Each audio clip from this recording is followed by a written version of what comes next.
En 1925, 10 ans après ses débuts, Chaplin tourne La Ruée vers l'or, qui est l'un des plus grands chefs-d'œuvre muets jamais tournés.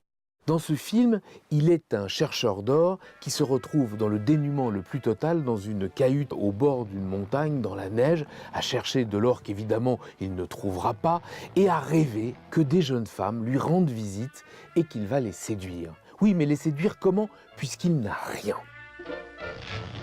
Et c'est La Danse des petits pains, l'un des moments les plus mémorables de l'histoire du cinéma muet.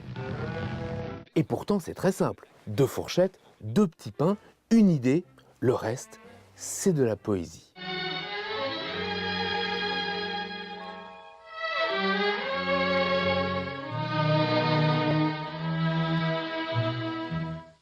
Comment Chaplin a-t-il eu l'idée de cette danse des petits pains? Eh bien, pour une fois, on le sait.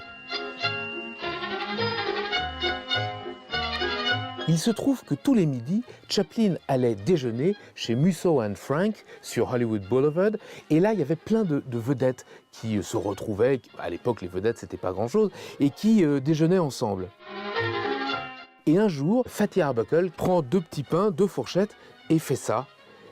Et Chaplin dit, mais oh, c'est formidable. Et du coup, Arbuckle va le faire pratiquement tous les midis. À la fin, ça va devenir presque énervant. Mais c'est ça la différence entre le génie et le talent. Arbuckle avait du talent, Chaplin avait du génie. Quand c'est Chaplin qui plante ses fourchettes dans les petits pains, tout, dans le regard, dans les gestes, dans le rythme, même si on est dans un film muet, est absolument parfait. C'est par cette exécution, par ce geste, par cette précision et cette finesse que La Danse des petits pains est devenue l'œuvre inoubliable de Charlie Chaplin.